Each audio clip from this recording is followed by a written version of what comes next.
সুপ্রিয় প্রশিক্ষণার্থীবৃন্দ, ideal teachers training কলেজের B Ed কোর্সের 2026 শিক্ষাবর্ষের একটি গুরুত্বপূর্ণ ক্লাস শুরু হতে যাচ্ছে।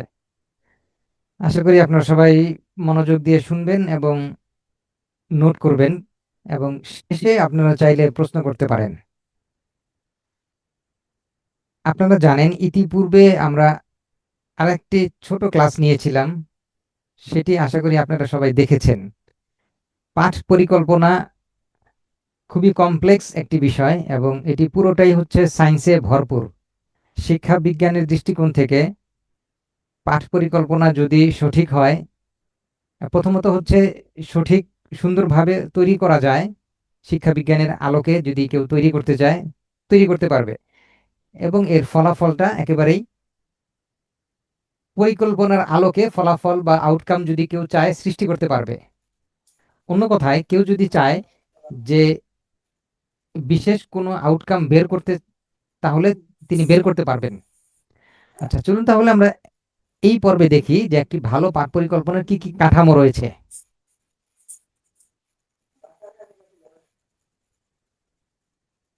আমরা যেটাকে কাঠামো বলছি সেটা অ্যাকচুয়ালি ধাপ হিসাবে পরিচিত। তো একটি লেসন প্ল্যানের কতগুলো ধাপ থাকে, সেই প্রশ্নগুলোর আমরা সামনে দেখব। ধাপ বলতে হচ্ছে বিভিন্ন পর্ব, এবং আরো ডিটেলসে আমরা জানবো যে একটি লেসন প্ল্যানের কি কি অংশ থাকে। তার আগে একটি তিক্ত অভিজ্ঞতা শেয়ার করি শিক্ষক হিসাবে। অনেক সময় দেখা যায় যে আমরা যখন ক্লাস শুরু করি তখন ঠিক বুঝে উঠতে পারি না যে ক্লাসে কি পড়াবো। আবার অনেক সময় দেখা যায় সময় শেষ হয়ে গিয়েছে কিন্তু লক্ষ্য অর্জিত হয়নি। তো সবাই তো পড়াতে পারে অ্যাকচুয়ালি, তাই না? যে হচ্ছে যার হচ্ছে কোনো, যে শিক্ষকের কোনো না কোনো বিদ্যা আছে, জ্ঞান আছে, তিনি অ্যাকচুয়ালি পড়াতে পারেন, এটাই দাবি করে থাকেন। কিন্তু পাঠদান প্রক্রিয়াটা শুধুমাত্র পড়ানোর মধ্যেই সীমাবদ্ধ না, মানে আমি জানি তাই আমি পড়াতে পারবো, বিষয়টা এরকম না। একটা শিক্ষা বিজ্ঞানের আলোকে কাকে কোন সময় কিভাবে কতটুকু দিবেন এবং কি উদ্দেশ্যে পড়াবেন, অনেক রকম হিসাব নিকাশ আছে। এগুলো না থাকলে অনেক সময় উল্টোপাল্টা হয় এবং হচ্ছে সঠিক আউটকাম বের করা সম্ভব হয় না, শিখন ঘাটতি তৈরি হয় এবং ইত্যাদি বিভিন্ন রকম সমস্যা হয়। লেসন প্ল্যানের হচ্ছে আমরা ইতিপূর্বে ডেফিনেশন আমরা দেখেছি। সুতরাং ডেফিনেশনের মধ্যে থাকে যে আমরা কি শেখাবো, কিভাবে শেখাবো, হ্যাঁ, কি শেখাবো, কিভাবে শেখাবো, কিভাবে মূল্যায়ন করব, এই প্রত্যেকটা জিনিস থাকে। আমরা অনেক সময় ক্লাস শুরু করে দিই, কিন্তু কিভাবে মূল্যায়ন করব তার কোনো আমরা আগে থেকে আমাদের কাছে কোনো পরিকল্পনা থাকে না, এবং মূল্যায়ন করি এমনভাবে, এমন প্রশ্ন দিয়ে আমরা মূল্যায়ন করে ফেলি যা আমার উদ্দেশ্যের মধ্যে ছিল না। অর্থাৎ আজকের যে শিক্ষণফল আমি অর্জন করতে চেয়েছিলাম, সেই শিক্ষণফল অর্জিত হয়েছে কিনা মূলত সেই লক্ষ্যেই মূল্যায়ন করতে হয় ক্লাসের শেষে, বিদায় নেওয়ার আগে। কিন্তু শিক্ষাবিজ্ঞান না জানার কারণে অনেক সময় আমরা এমন প্রশ্ন করে মূল্যায়ন করার চেষ্টা করি যার সাথে শিক্ষণফল অর্জনের কোনো সম্পর্ক নাই। এই বিষয়গুলো চূড়ান্ত পাঠ পরিকল্পনায় এক্সটার্নাল এক্সামিনার ভালোভাবে খেয়াল করেন, এবং আমরাও যারা প্রশিক্ষক আছি, মানে আমাদের কলেজের প্রশিক্ষকরাও হচ্ছে এই ট্রায়াল পিরিয়ডে বা যখন আপনারা এগুলো প্র্যাকটিস করবেন, পাঠদান অনুশীলন ক্লাসের মধ্যে সেগুলো দেখবেন যে আপনারা সকল পর্ব সঠিকভাবে মেনে চলছেন কিনা বা মেনে ক্লাস করতে পারছেন কিনা। আচ্ছা, তাহলে এখন দেখা যাক যে একটি একটি পূর্ণাঙ্গ লেসন প্ল্যানে কি কি অংশ থাকে। আমরা এখানে দেখতে পাচ্ছি যে বাম দিকে 1 থেকে 7 পর্যন্ত নম্বর দেওয়া আছে। পরিচিতি, 2 নম্বর হচ্ছে শিক্ষণফল, 3 নম্বর হচ্ছে পাঠ ঘোষণার জন্য উদ্দীপক বা মোটিভেশন, 4 নম্বর হচ্ছে উপস্থাপন বা প্রেজেন্টেশন, 5 নম্বর হচ্ছে দলীয় কাজ গ্রুপ অ্যাক্টিভিটিস, 6 হচ্ছে মূল্যায়ন বা অ্যাসেসমেন্ট, 7 হচ্ছে বাড়ির কাজ এবং বিদায় নেওয়া। মোটামুটি এগুলো থাকে, কিন্তু এগুলোকে মোটা দাগে 3 ভাগে ভাগ করা যায়। একটি হচ্ছে প্রস্তুতি, ঠিক যেমন শিরোনামে আমি লিখেছি, এই স্লাইডের শিরোনামে আপনি দেখতে পাচ্ছেন প্রস্তুতি, পাঠ উপস্থাপন এবং মূল্যায়ন। তো প্রস্তুতি, পাঠ উপস্থাপন এবং মূল্যায়ন, এই তিনটি মোটা দাগে বা ব্রডলি এই তিনটি ভাগে ভাগ করা গেলেও মূলত এখানে 7টি ক্ষুদ্র ক্ষুদ্র অংশ লুকায়িত আছে। এই 7টির সমন্বয়ে অ্যাকচুয়ালি একটি সঠিক এবং পারফেক্ট পাঠ পরিকল্পনা লেসন প্ল্যান তৈরি করা সম্ভব। একটি আদর্শ এবং সংক্ষিপ্ত দৈনিক পাঠ পরিকল্পনার প্রধান 3টি ধাপ থাকে। এই ধাপকে অনেকে সোপান বলে থাকে। আমরা জানি সোপান হচ্ছে সিঁড়ির বিভিন্ন স্টেপকে সোপান বলা হয়, বা ধাপ বলতে পারেন আপনি, যাই বলেন। সাধারণত বিএড কোর্সের কোনো কোনো প্রশ্নে সোপান শব্দটি লিখা থাকে, এই জন্য কনফিউশনের কোনো প্রয়োজন নাই, এখনই এই বিষয়টি খোলাসা করে দিলাম। আচ্ছা, তিনটি ধাপ কি কি? প্রথম হচ্ছে প্রস্তুতি বা আয়োজন, প্রিপারেশন, ইন্ট্রোডাকশন। এই ধাপে শিক্ষক পাঠের অনুকূল পরিবেশ তৈরি করেন।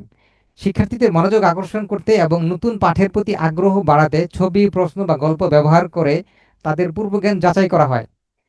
এই 1 নম্বর পয়েন্টে দুটি শব্দ, টেকনিক্যাল শব্দ এখানে দেখতে পাচ্ছেন, যদিও দুটি শব্দকে আমরা আমাদের প্রচলিত ডিকশনারি মিনিং দিয়ে আমরা বের করতে পারি, জানতে পারি, তারপরও টেকনিক্যাল মিনিং আছে। মনোযোগ এবং আগ্রহ, এখানে দুটি শব্দ আমরা দেখতে পাচ্ছি, মনোযোগ এবং আগ্রহ। এই দুটি শব্দের কিন্তু টেকনিক্যাল মিনিং আছে অনেক, হ্যাঁ। এটি হচ্ছে মনোযোগ, আর একটি হচ্ছে আগ্রহ। এই দুটি শব্দের ভিন্ন ভিন্ন অর্থ আছে, যা এই মুহূর্তে আমার বলার উদ্দেশ্য না, আমি পরে অন্য সময় বলবো ইনশাল্লাহ। 2 নম্বর হচ্ছে উপস্থাপন, একটি পাঠের মূল অংশ, অর্থাৎ যেটাকে আমরা বলি যে লেকচার দেওয়া বা ক্লাস নিচ্ছি, অনেক সময় ক্লাসে যে শিক্ষক কথা বলেন, ওটাই হচ্ছে মেইন প্রেজেন্টেশন। এখানে শিক্ষক শিক্ষার্থীদের সক্রিয় অংশগ্রহণের মাধ্যমে নতুন পাঠের বিষয়বস্তু, বিভিন্ন পদ্ধতি, কৌশল ও শিক্ষোপকরণ, হ্যাঁ আমি আবার বলছি, বিভিন্ন পদ্ধতি, কৌশল ও শিক্ষা উপকরণ যেমন চার্ট, মডেল ইত্যাদি ব্যবহার করে সঠিকভাবে বুঝিয়ে দেন। তাহলে প্রেজেন্টেশনটা শুধুমাত্র একভাবে যে পড়ে যাবেন, বলে যাবেন এবং গড়গড় করে শিক্ষক বলতেই থাকবেন বলতেই থাকবেন, বিষয়টা এরকম না। প্রেজেন্টেশনের মধ্যে অনেক নাইসলি প্রেজেন্টেশন করতে হবে, যেন সকলের সক্রিয় অংশগ্রহণ থাকে এবং সেখানে বিভিন্ন পদ্ধতি কৌশলের প্রয়োগ থাকে, এমনকি শিক্ষা উপকরণও যেন থাকে, এটা হচ্ছে মেইন বিষয়। তাহলে presentation without teaching AIDS, teaching AIDS মানে শিক্ষা উপকরণ, শিক্ষা উপকরণ ব্যতীত কোনো প্রেজেন্টেশন সফল হয় না, এটা হচ্ছে আমরা 2 নম্বর থেকে জানতে পারলাম। 3 নম্বর, মূল্যায়ন বা প্রয়োগ, ইভ্যালুয়েশন এন্ড অ্যাপ্লিকেশন। এই ধাপে শিক্ষক যাচাই করেন শিক্ষার্থীরা পাঠের শিক্ষণফল কতটুকু অর্জন করতে পেরেছে। এটি প্রশ্ন করা, ছোট কাজ দেওয়া কিংবা বাড়ির কাজ দেওয়ার মাধ্যমে সম্পন্ন করা হয়। তাহলে মূল্যায়ন বা প্রয়োগ, কিসের প্রয়োগ? এটা হচ্ছে অর্জিত জ্ঞানের প্রয়োগ। অর্জিত জ্ঞান যখন কেউ প্রয়োগ করতে পারে, তখনই শিক্ষক বুঝতে পারেন যে আজকের ক্লাস কতটুকু সফল হয়েছে। যাই হোক, তাহলে আমরা এই স্লাইডে দেখলাম যে 3টি সোপান রয়েছে, প্রেজেন্টেশন বা প্রিপারেশন, প্রিপারেশন, আরেকটি হচ্ছে প্রেজেন্টেশন, আরেকটি হচ্ছে evaluation and application. Preparation, presentation, evaluation, preparation, presentation, evaluation, আমরা 3টি সোপান বা ধাপ পেলাম। যদিও আগের স্লাইডে আমরা বলেছি যে এখানে, যদিও আগের স্লাইডে আমরা বলেছি যে 7টি, বাট আলটিমেটলি এখানে আমরা 7টিকে আমরা 3টি মোটা দাগে বিভক্ত করতে পারি। চলুন এখন আমরা একটু ইতিহাসের দিকে যাব, যে এই ধাপগুলোর। আসসালামু আলাইকুম স্যার। ওয়ালাইকুম আসসালাম। স্যার আমরা তাহলে কি আমরা এই তিনটাই লিখবো? লিখতে পারেন, তবে যদি প্রশ্ন আসে যে হারবার্ট, ফ্রেডরিক হারবার্টের হ্যাঁ। পঞ্চসোপান কি কি, তাহলে আমরা পঞ্চসোপান লিখবো। আচ্ছা, ইস, তাহলে আচ্ছা একটু মাইক্রোফোনটা মিউট করি। আচ্ছা আমি আমি বলছি, তাহলে আমরা কয়টা লিখবো আমি বলছি, হ্যাঁ এটা আমরা বলবো। আচ্ছা, এখানে 7টি লেখা আছে, এই 7টি হচ্ছে, আমি এটাকে ব্যবচ্ছেদ করে, হ্যাঁ ব্যবচ্ছেদ করে বিশ্লেষণ করে আমি ধাপে ধাপে দেখালাম যে এখানে অ্যাকচুয়ালি 7টি দেখা যায়, 7টির অস্তিত্ব খুঁজে পাওয়া যাচ্ছে, বাট যখন পরীক্ষায় লেখা হবে তখন হচ্ছে প্রস্তুতি, পাঠ উপস্থাপনা, মূল্যায়ন, এটা লিখবেন। তৃতীয় সোপান, যদি 30 সোপান হয় তাহলে 3টা সোপান লিখবো, যদি 50 সোপান বলে তাহলে আমরা হারবার্টের 50 সোপান লিখবো। হ্যাঁ, 7 বলতে কোনো কথা নাই, 7 বলতে কোনো কথা নাই, এটা আমি আপনাদেরকে বোঝানোর জন্য ব্যবচ্ছেদ করে দেখালাম যে এখানে 7টি পর্ব অ্যাকচুয়ালি বিদ্যমান। কাজেই যখন আমরা সংক্ষিপ্ত ভাবে, যখন আমরা বিষয়টা জেনে যাব, তখন আমরা 3-এর মধ্যে নিয়ে আসতে পারবো, বাট অ্যাকচুয়ালি 3টা হলেও বলে না 3-এর মধ্যে 7 লুকায়িত আছে। চলুন আমরা সামনে যাই, বিষয়টা আরো ক্লিয়ার হবে। আচ্ছা, এটা আবার কি হলো? আচ্ছা, পাঠ পরিকল্পনার ধাপসমূহ নিয়ে গবেষণা, এটা কেন এরকম হচ্ছে? আচ্ছা আমরা এটা পরে দেখবো, এখন থাক। জোহান ফ্রেডরিক হারবার্ট, একজন জার্মান দার্শনিক, মনোবিজ্ঞানী এবং শিক্ষাবিদ। তাকে এটা ভেঙে গেছে কেন? আচ্ছা একটু দেখি,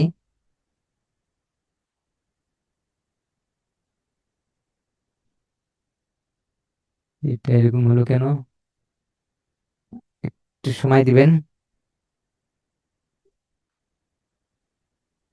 হুম, yes. Founder of pedagogy as an academic discipline. হ্যাঁ, আচ্ছা, তাহলে হার্ভার্ড বিখ্যাত একটি নাম, জোহান ফ্রেডরিক হার্ভার্ড, জার্মান দার্শনিক, মনোবিজ্ঞানী এবং শিক্ষাবিদ। আচ্ছা, যাই হোক, তাকে বলা হয় founder of pedagogy as an academic discipline. Pedagogy তো হচ্ছে আপনার শিক্ষা বিজ্ঞান, তাই না?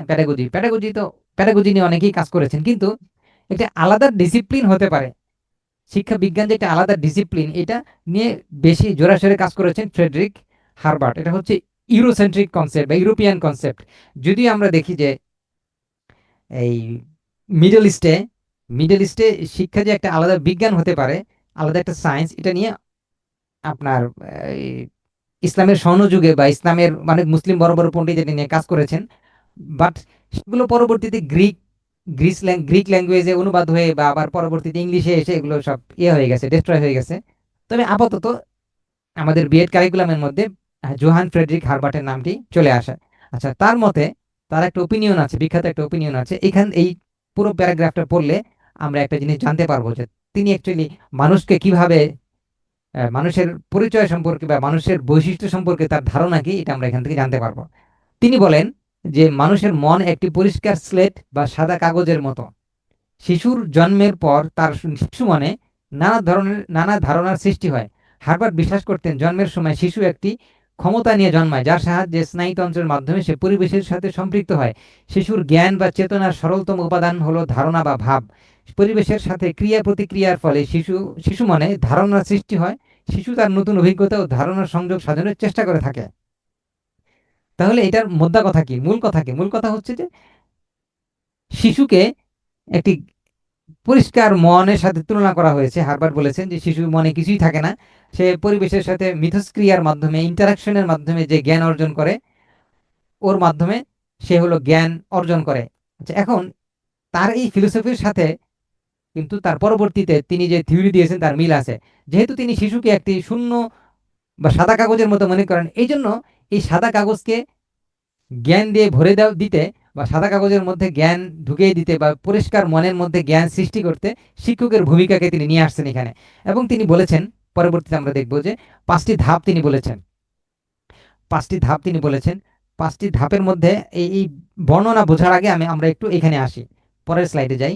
হার্বার্টের পঞ্চসোপান বা 5 স্টেপসের মধ্যে তিনি বলেছেন প্রস্তুতি, যেটা আমরা আগেও দেখেছি, প্রস্তুতি ছিল, প্রেজেন্টেশন বা উপস্থাপন ছিল, সেটা আগেও আমরা তৃতীয় সোপানের 3টি সোপানের মধ্যে আমরা পেয়েছি, প্রস্তুতি এবং উপস্থাপন পেয়েছি। ওকে, তুলনা বা অনুষঙ্গ এটা ছিল না, এটা হচ্ছে নতুন তিনি বলেছেন, হার্বার্টের মধ্যে আমরা দেখতে পাচ্ছি তুলনা বা অনুষঙ্গ, সাধারণীকরণ এবং হচ্ছে প্রয়োগ। তাহলে তুলনা বা অনুষঙ্গ বলতে কি বুঝি আমরা? আচ্ছা, তুলনা বা অনুষঙ্গ বলতে আমরা বুঝি যে শিশু যেহেতু কিছু জানে না, বা একটা মানুষ যেহেতু, ধরুন একটা নতুন পরিবেশে তার জ্ঞান নেই, তাহলে তার প্রচলিত জ্ঞান বা তার বিদ্যমান এক্সিস্টিং নলেজের সাথে মিল রেখে এমন কিছু দেখাতে হবে বা বলতে হবে বা তাকে শোনাতে হবে, যেন তার পরিচিত কোনো কিছু সে মানে তার পরিচিত শিক্ষার্থীর পরিচিত কোনো কিছু দিয়ে ক্লাসটি নিতে হবে বা শুরু করতে হবে। ফলে কি হচ্ছে, সে তুলনা করবে আরেকটি জিনিসের সাথে যা সে দেখে নাই। তাহলে দৃশ্যমান কোনো কিছুর সাথে বা পরিচিত কোনো কিছুর সাথে অপরিচিত বা অদৃশ্য কোনো কিছু তুলনা করতে হবে, যেন সে সাধারণীকরণ করতে পারে, জেনারেলাইজ করতে পারে। আবার বলি, অর্থাৎ আমি যা দেখেছি বা আমি যা জানি, শিক্ষক কি করবেন, আমাকে আমার জানা বিষয় দিয়ে অজানার দিকে নিয়ে যাবেন এবং অজানা বিষয়ের দিকে আমাকে ধাবিত করবেন। এই যে তুলনা করবেন বা অনুষঙ্গ স্থাপন করবেন, করে তারপরে তিনি সাধারণীকরণ করবেন। এই বিজ্ঞান থেকে হার্বার্ট বলছে যে প্রথমে প্রস্তুতি নিয়ে আসতে হবে, উপস্থাপন করতে হবে, উপস্থাপনের সাথে তুলনা করতে হবে, সাধারণীকরণ করতে হবে, এরপরে দেখতে হবে যে শিক্ষার্থী প্রয়োগ করতে পারে কিনা। এটা হলো প্রয়োগ, শিক্ষার্থী প্রয়োগ করতে পারে কিনা। আচ্ছা, এই সোপানের মধ্যে দেখা যাচ্ছে যে এটার অনেক ক্রিটিসিজম আছে এবং শেষ পর্যন্ত বলা হচ্ছে যে আসলে তুলনা বা সাধারণীকরণ এটা যদি শিক্ষক করতে যায়, তাহলে এটা শিক্ষক কেন্দ্রিক শিক্ষাদান পদ্ধতি হয়ে গেল। শিক্ষক কেন্দ্রিক শিক্ষাদান পদ্ধতি যেন না হয়, এই জন্য এই দুটাকে মার্জ করে দিয়ে 3 সোপানে নিয়ে যাওয়া হয়েছে এবং শিক্ষার্থী কেন্দ্রিক স্থাপন করা হয়েছে। আমরা এত কমপ্লেক্সে না চিন্তা করে এই শিক্ষক কেন্দ্রিক বা শিক্ষার্থী কেন্দ্রিকের বিষয়টা সামনে আসবে, তখন আমরা দেখবো যে শিক্ষক কেন্দ্রিক শিক্ষার্থী কেন্দ্রিকের মধ্যে কোনটা বেটার, কোনটা নিয়ে ক্লাস করা বেশি সুবিধাজনক শিক্ষার্থীদের ক্ষেত্রে, সেগুলো আমরা দেখব। আপাতত আমরা এখানে জানলাম যে হার্বার্টের সোপান রয়েছে। এই সোপানের মধ্যে 3টি সোপানে বর্তমানে প্রচলিত রয়েছে, যেটা বিএড কোর্সের মধ্যেও যে পাঠ পরিকল্পনা লিখতে বলা হয় সেখানেও 300 পানি আছে। যাই হোক, তাহলে এখান থেকে বাদ গেল কোনটা? তুলনা বা অনুষঙ্গ এবং সাধারণীকরণ, এই দুইটা বাদ দিয়ে প্রয়োগের মধ্যে চলে আসা হয়। প্রয়োগও ঠিক নাই, ওইটাকে মূল্যায়ন বলা হচ্ছে। তাহলে প্রস্তুতি উপস্থাপন এবং মূল্যায়ন নতুন ইয়েতে, মানে 300 পানের মধ্যে প্রস্তুতি উপস্থাপন এবং মূল্যায়ন। আচ্ছা, এবার আমরা একটা স্লাইড ব্যাকে আসলাম। ব্যাকে এসে এটি আমরা চাইলে পড়তে পারি। সেটি হচ্ছে যে 2 নম্বর বুলেট পয়েন্টে আমরা দেখি যে শিক্ষার্থীর জ্ঞান ভাণ্ডার কিভাবে বৃদ্ধি পায় এবং কিভাবে তার নতুন নতুন অভিজ্ঞতার সঞ্চয় হয়, এই বিষয়ে হার্বার্টের একটি নিজস্ব মতামত রয়েছে। তিনি বলেন, মানুষের মন এক ও অবিভাজ্য। জন্মকালে কোনো কিছুই সে শিখে না। পারিপার্শ্বিক জগতের সাথে সংযোগ স্থাপনের ফলে সে বিভিন্ন অভিজ্ঞতা অর্জন করে। এই অভিজ্ঞতাগুলো শিশুর মনের মধ্যে গিয়ে পরস্পরের সাথে সংযুক্ত হয়ে নতুন নতুন ভাব তৈরি হয়। এই ভাবগুলোকে তিনি ভাবগুচ্ছ বা, আচ্ছা এই শব্দটা আমি পড়তে পারছি না, ভাবগুচ্ছ নামে অভিহিত করেছেন। এই ভাবগুচ্ছ তত্ত্বই হার্বার্টীয় শিক্ষাদানের মূল কথা। অর্থাৎ শিশুকে নতুন কোনো অভিজ্ঞতা দিতে হলে তা তার পূর্ব সঞ্চিত অভিজ্ঞতার সাথে সংযুক্ত করে দিতে হবে। এই লাইনটি গুরুত্বপূর্ণ, আমি যেটাকে একটু আন্ডারলাইন করছি। হ্যাঁ, একটু আন্ডারলাইন করে দিচ্ছি। সেটি হচ্ছে যে এ, শিশুকে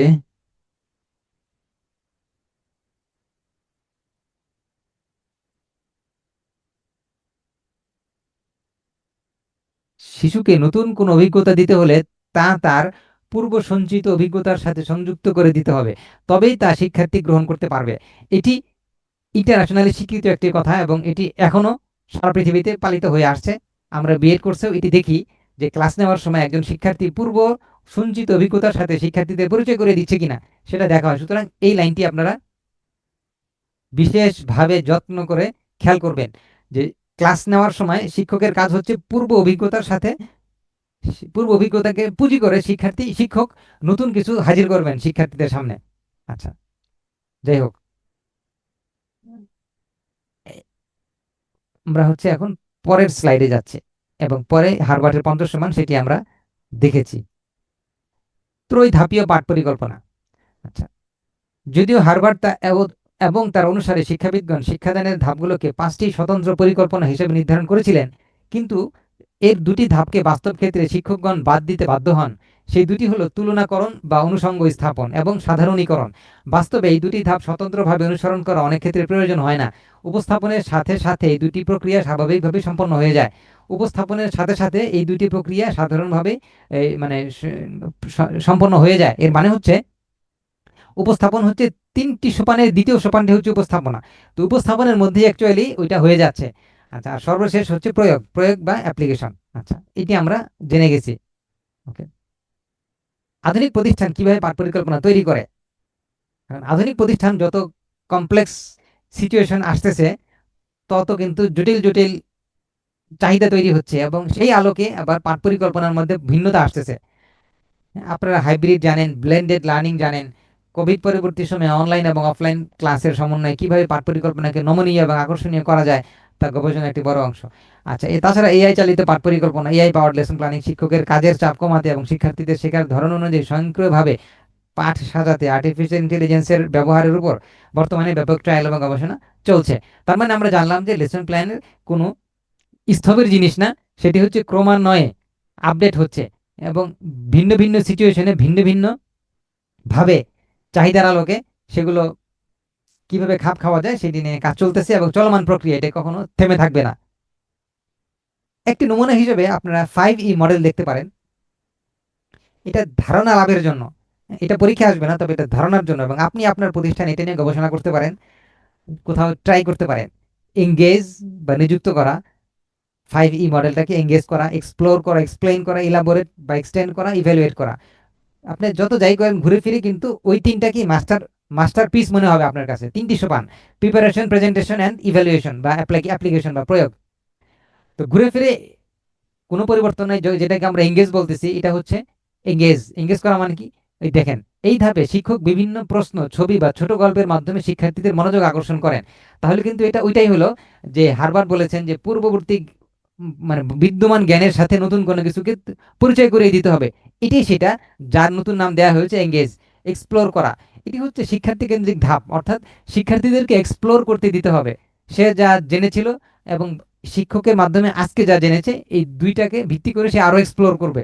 যদি আরো এক্সপ্লোর করতে চায় তাহলে ল্যাবরেটরি লাগবে, কম্পিউটার লাগবে, ইন্টারনেট লাগবে, অথবা আরো বই পুস্তক লাগবে এক্সপ্লোর করার জন্য। হ্যাঁ, তাহলে সেখানে ক্লাসের ধরন, ক্লাসের সময় অনেক কিছু পরিবর্তন হয়ে যাবে এক্সপ্লোর ধাপে এসে।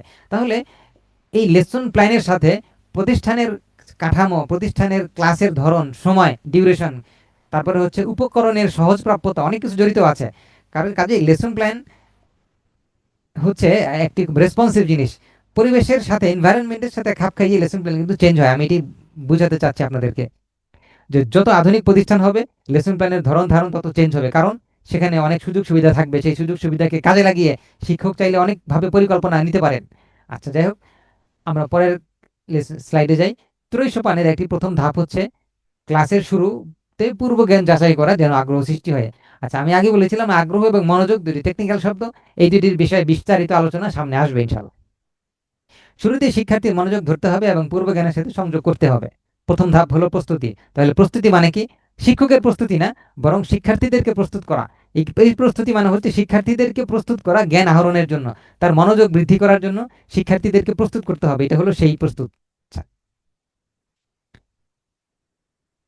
এরপরে পাঠ ঘোষণার পূর্বে একটা উদ্দীপক থাকতে হবে। উদ্দীপক বলতে কি? একটা ছবি থাকতে হবে, প্রশ্ন বা গল্প বা বাস্তব উদাহরণ।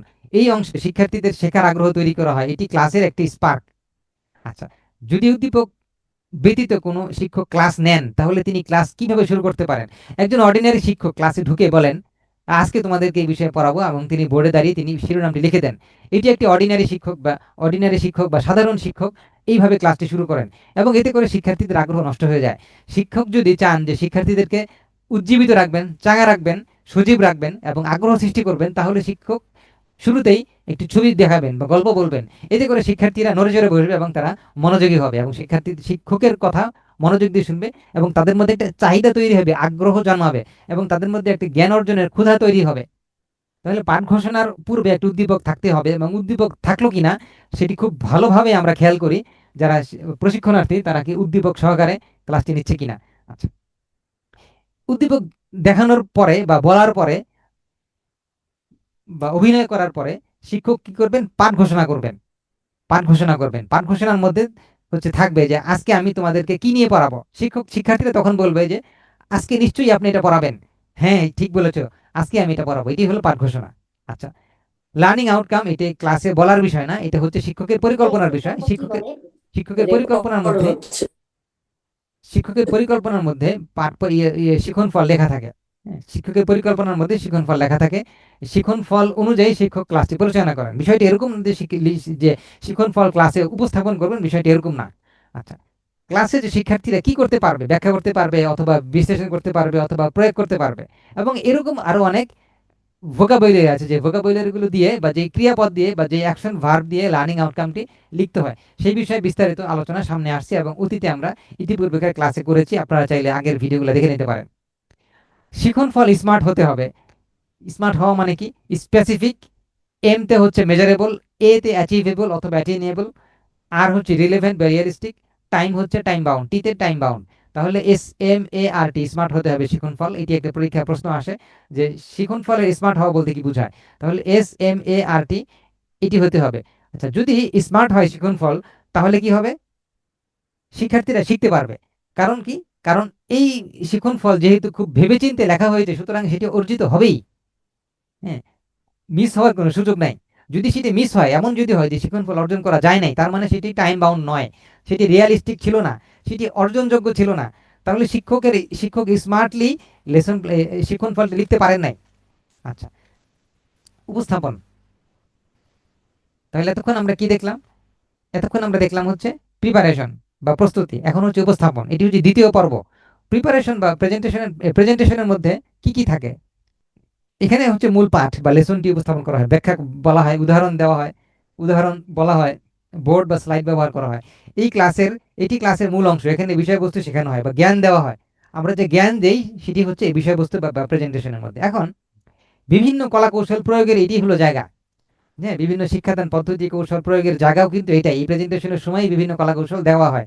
বিষয়টা এরকম না যে একভাবে ঠায় দাঁড়িয়ে শিক্ষক শুধু বলবেন বলবেন আর বলবেন, বিষয়টা কিন্তু এরকম না।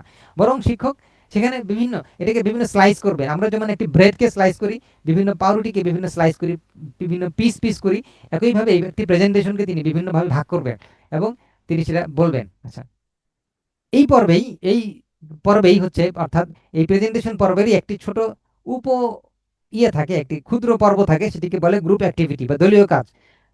শিক্ষার্থীরা সেখানে অংশগ্রহণ করবে, দলীয় কাজে বা আলোচনা করবে, সমস্যা সমাধান করবে, গ্রুপ ওয়ার্ক করবে। লার্নার সেন্টার ক্লাসে এই অংশটা অত্যন্ত গুরুত্বপূর্ণ।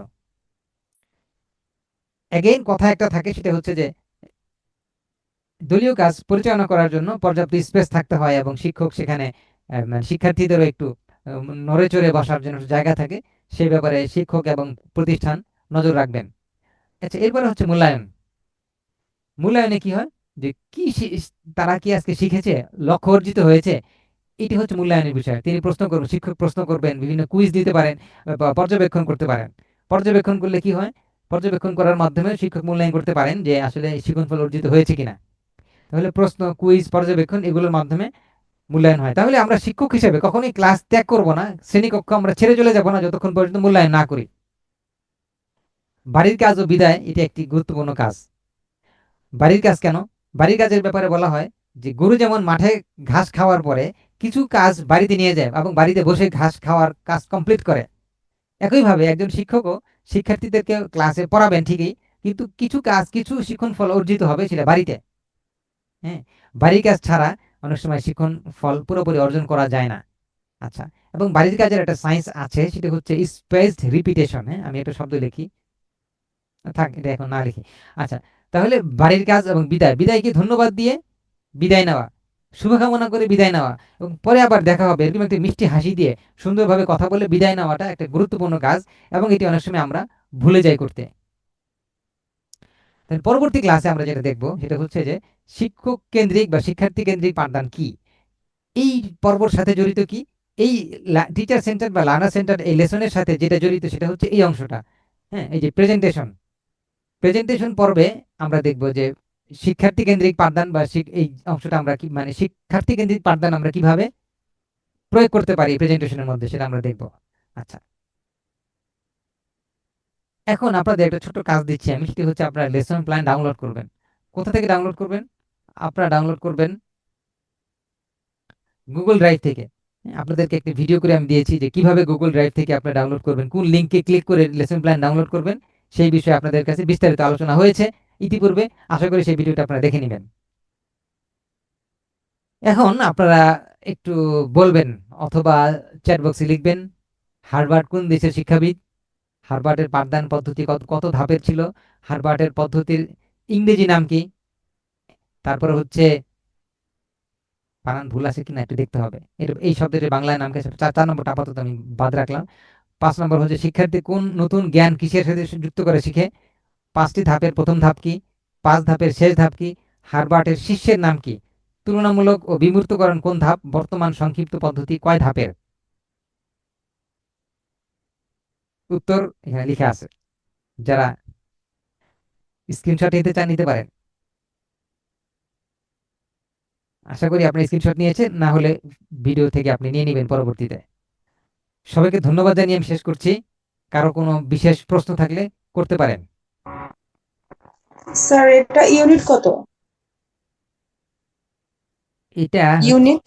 হ্যাঁ, এটার ইউনিটটা হচ্ছে 4, 5, 6 এই দিকের ইউনিট, মানে এটা একটু মিশ্র ইউনিট। এটা একটু গুরুত্বপূর্ণ দেখে আমি একটু আগে নিয়ে আসছি। জি, হ্যাঁ, এটা গুরুত্বপূর্ণ হওয়ায় 4, 5, 6 এইটা কয়েকটা ইউনিটের মিশ্রণ।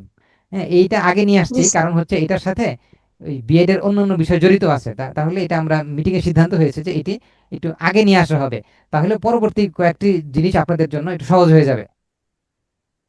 হ্যাঁ, এবং আপনারা প্রথম ভিডিওতে দেখবেন যে এই লেসন প্ল্যানের মধ্যে 20, এই সিরিজে 20টি ক্লাস হবে। লেসন প্ল্যান সিরিজে 20টি ক্লাস হবে, প্রায় 20টি ক্লাস হবে। আপনারা হচ্ছে কোনো কোনো ক্লাস হয়তো বা আপনাদের সাথে নিয়ে করতে হবে, কোনো কোনো ক্লাস আপনাদের ছাড়াই করতে হবে। সেগুলো আপনারা মনোযোগ দিয়ে দেখবেন ধারাবাহিকভাবে, খুবই গুরুত্বপূর্ণ। তাহলে অন্য অন্য বিষয়গুলো আপনাদের জন্য সহজ হয়ে যাবে, এবং এখানে আমি একসঙ্গে অনেক কিছু নিয়ে আসছি। আর একটা বিষয় হচ্ছে যে যে শিখন মতবাদগুলো আপনারা পড়তেছেন, সেই মতবাদগুলোর প্রয়োগ কিন্তু এই বিষয়ে, হ্যাঁ আমার এই বিষয়ে হচ্ছে সেগুলোর প্রয়োগ বা বাস্তব কাজে লাগবে হচ্ছে এখানে। আসসালামু আলাইকুম হ্যাঁ। স্যার। ওয়ালাইকুম আসসালাম। জি, বলেন। স্যার আজকের পাঠের বাইরে আমার একটা জিনিস